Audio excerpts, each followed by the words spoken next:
What happens when you show up to a celebration only to realize you were never meant to be part of it?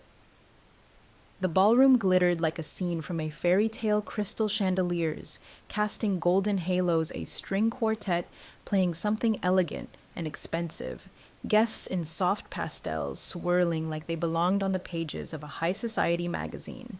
And in the midst of it all, I stood there holding Chloe's tiny hand, wondering if anyone had even noticed we arrived. I wore a long-sleeved navy blue dress, plain safe, forgettable. Chloe, on the other hand, had insisted on her favorite light pink dress with the embroidered flowers. It's like the one princesses wear. She had said that morning, twirling until the skirt bloomed around her like a flower. Now she was wide-eyed, staring at the mountain of white roses stacked around a 6-tier cake that probably cost more than my rent. "Mom," she whispered, tugging at my sleeve. "Is this like the balls in the fairy tale books?" I gave her a soft smile. "Kind of. Just with fewer dragons." I was lying, of course. There were dragons here, just in heels and pearl earrings.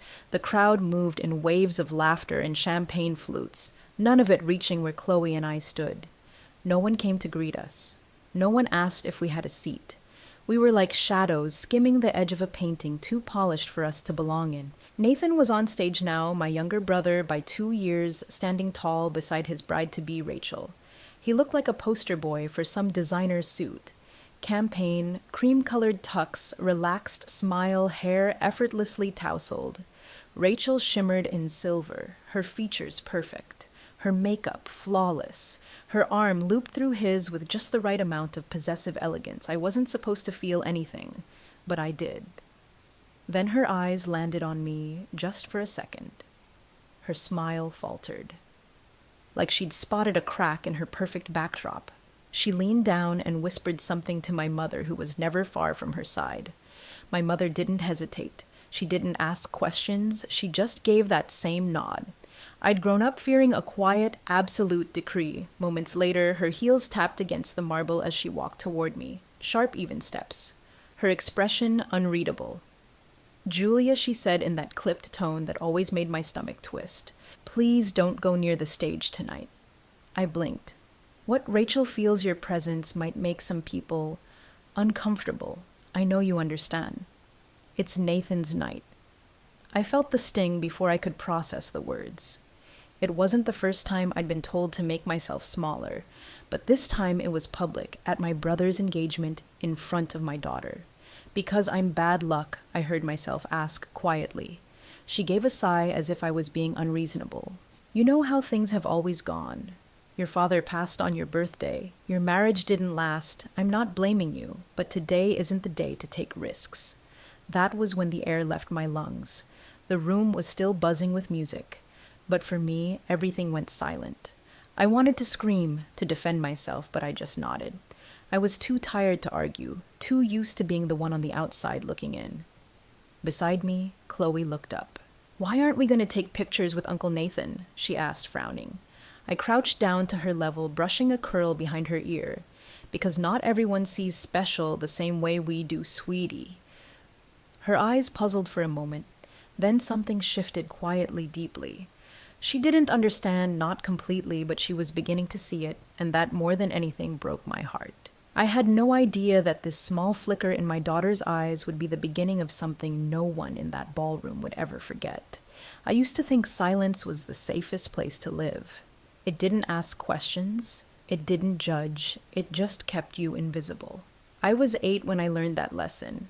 The phone call came at 7:03 p.m. I remember the exact time because I had just sharpened a pencil down to the nub, coloring a birthday card I made myself. My mom answered with a cheerfulness that lasted all of 4 seconds before her voice dropped.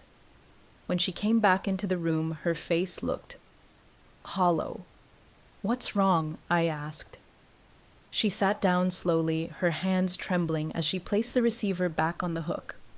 "Your father won't be coming home." That was it.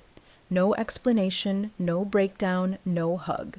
Just that sentence and the cold that followed it like fog on a glass window. Later that night, I heard the whispers my aunt in the kitchen, her voice barely a breath.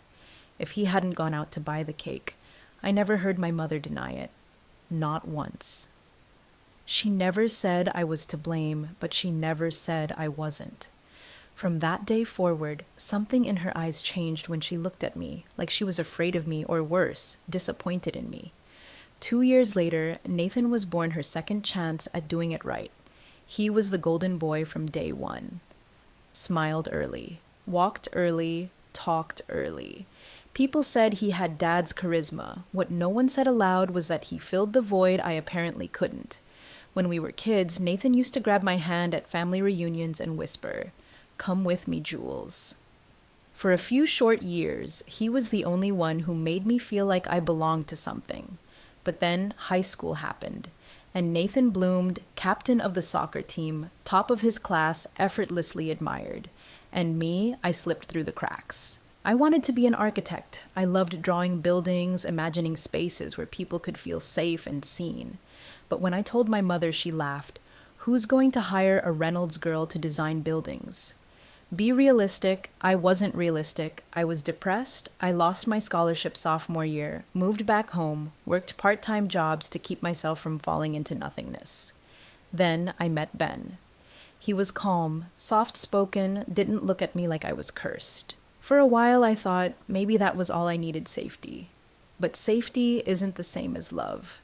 We tried to build a life. We tried through 2 miscarriages. The third nearly broke me. One day, I came home to a note on the kitchen table. I tried, Jules. But every day with you feels like a wound. I don't know how to heal.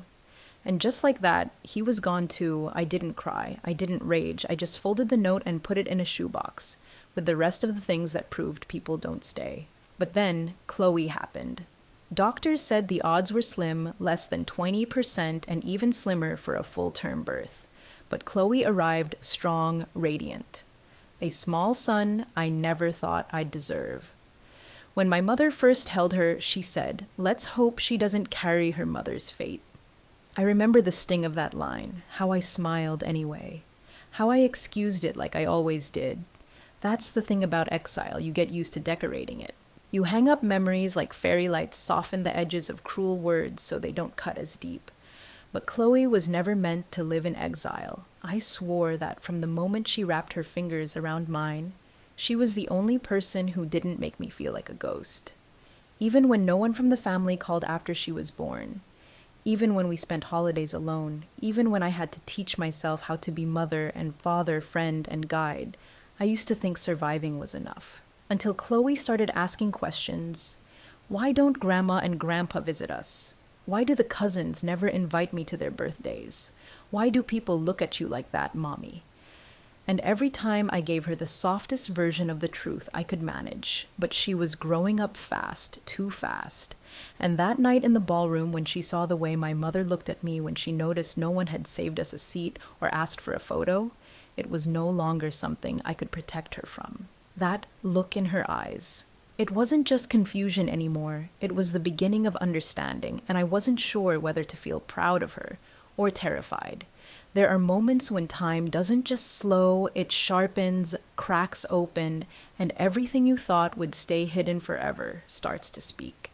I was sitting at the edge of the ballroom, pretending not to exist while the rest of the world glittered without me. Chloe sat beside me, swinging her legs off the chair, her little hands folded neatly in her lap. She kept looking toward the stage, eyes searching. "Why are they taking so many pictures, but not with you?" she asked softly. I didn't know how to answer, so I leaned in and tucked a strand of hair behind her ear, buying time. "Sometimes people don't see what's special until it speaks up," I whispered. She tilted her head, absorbing the words like a sponge. "Do you think if I speak up, they'll understand how amazing you are?" Her voice was so innocent, so serious, I froze. "No, Chloe," I said, forcing a smile that felt more like a wince. "You don't need to fix anything. Just be yourself. I'll handle the rest." She nodded, but something inside her had shifted. I could feel it. A quiet determination flickering just beneath her gentle expression. The MC's voice boomed across the hall, announcing the start of the ring ceremony. The music swelled again, sweet, sweeping, too polished to be real. Guests moved toward the stage in pairs, family members joining Nathan and Rachel under the lights. I stayed seated. I wasn't asked. I never was. Chloe glanced at me, then at the stage. We're not going, she asked. No, love, I replied, my throat tightening. This is their moment. Sometimes people don't want anyone else messing with the picture they've painted.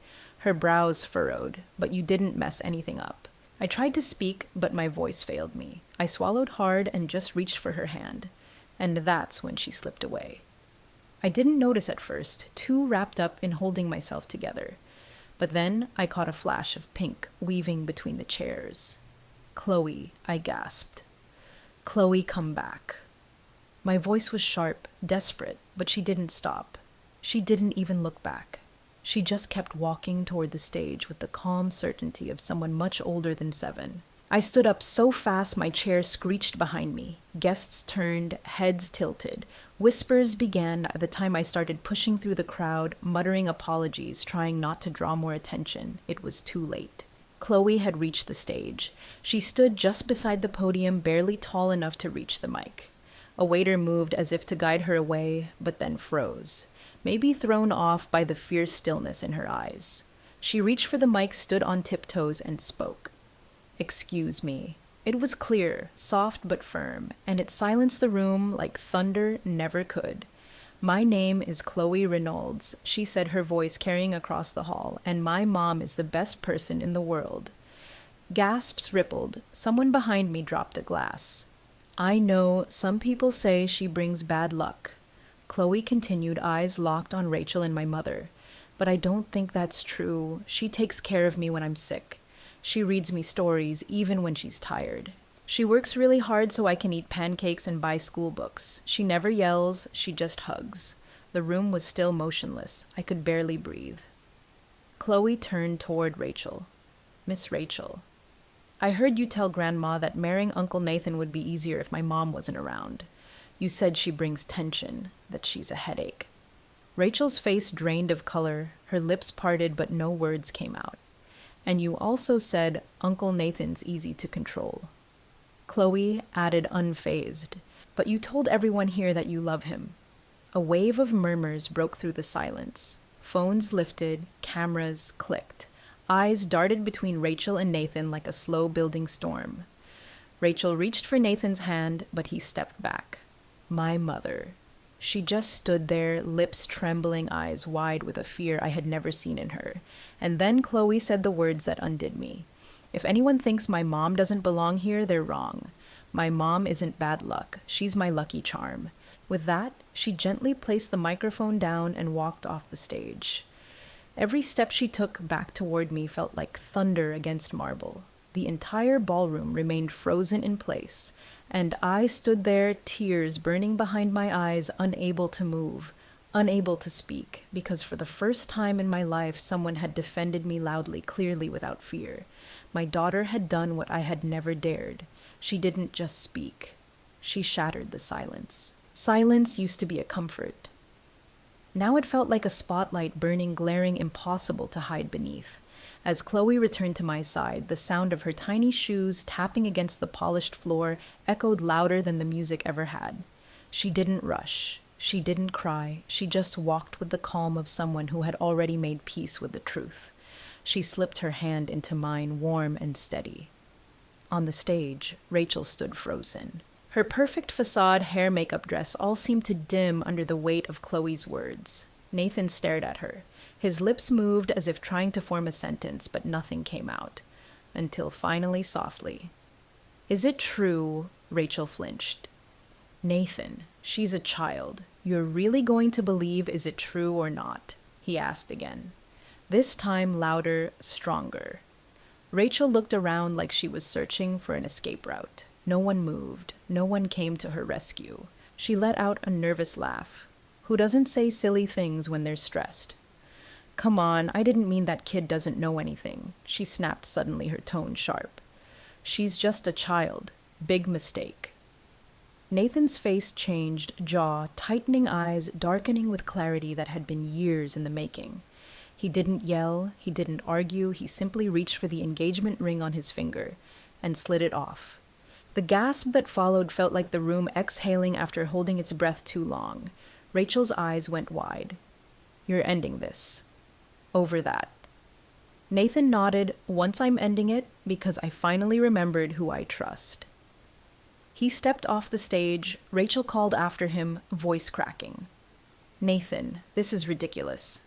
But he didn't look back. He walked straight toward me. My mother stepped in front of him. Nathan, don't do this out of emotion. Think about the family. He didn't slow. He walked right past her like she was made of mist. When he reached us, he paused. His eyes met mine, and for the first time in years, they weren't full of guilt or confusion. They were clear.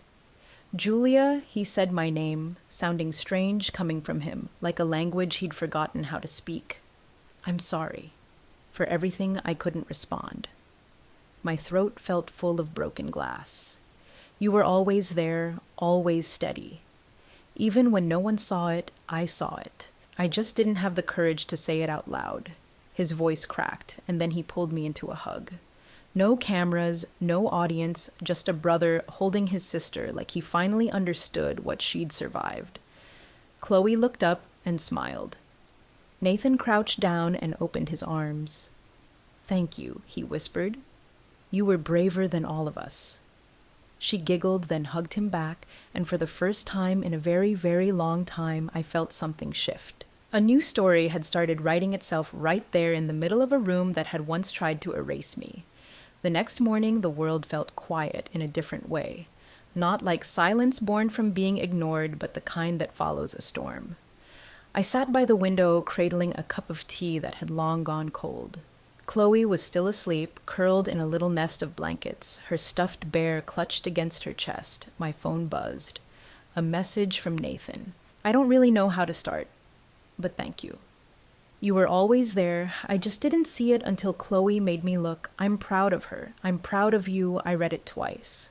Then a third time. The words didn't erase the years, but they mattered, because for the first time I felt seen. Later that day, another message came in from Uncle Jeff Dad's younger brother, Julia. I saw your father in you last night. Calm, brave, honest. I should have said this years ago. You deserved better. Chloe reminded us all of what real love looks like. Tears blurred the screen. Jeff was the only one who used to sit with me after the funeral. The only adult who ever asked me how I was. But like the rest of them, he'd gone silent over the years. Until now, I thought that would be it. Until the phone rang again, I froze when I saw the name Mom. My thumb hovered over the answer button. Part of me wanted to let it ring. But then I thought of Chloe, how she stood up for me without hesitation. How her voice had cracked open everything I thought was unchangeable. I picked up Julia, she said. Her voice was the same, measured, almost distant, but it lacked its usual certainty. I just wanted to make sure you and Chloe got home all right. We did, I said, guarded. A pause, then the soft clink of a spoon against porcelain. She was stirring her tea in old habit when she didn't know what to say. I was thinking, maybe I could stop by sometime. Bring some cookies for Chloe. She still likes chocolate chip, right? Her tone was cautious. Not quite an apology, but not nothing either. She'd like that. I said, that night Chloe lay on the couch with her head in my lap, her voice small. Are you sad? Grandma didn't say sorry. I thought about it. Then smiled faintly, brushing her hair. Sometimes people don't know how. But what matters is they've started to listen. Chloe nodded, eyelids fluttering closed. They'll learn, Mommy. I'll help them. I hugged her tightly, feeling her heartbeat sync with mine. The next morning, a delivery arrived at our door, a bouquet of soft yellow tulips wrapped in linen, no card, just a handwritten note tucked inside for those who were made to feel invisible. Now it's your time to shine. It wasn't a miracle. I knew people didn't change overnight. But Chloe had opened a door, not one asking for permission to be let in, but one leading us out of the roles they'd forced me into, out of the shame. Out of the small corner of silence I'd been taught to live in. That night after Chloe drifted to sleep, I stood on our tiny balcony, a breeze brushing against my face. I opened my laptop not to write a resume or an apology or some careful message to someone who didn't deserve me. I started a book. This is for every woman who was told she was too much, too broken, too unlucky. for the ones who stood in shadows they never asked for the ones who raised warriors in silence. I used to believe survival meant staying quiet. But Chloe, my lion-hearted daughter, taught me something else. Speaking up isn't defiance, it's love, it's truth, it's protection, and I won't shrink ever again. I am Julia Reynolds, a woman who rose from ruin, a mother who built joy from pain, and a voice that will never again be silenced.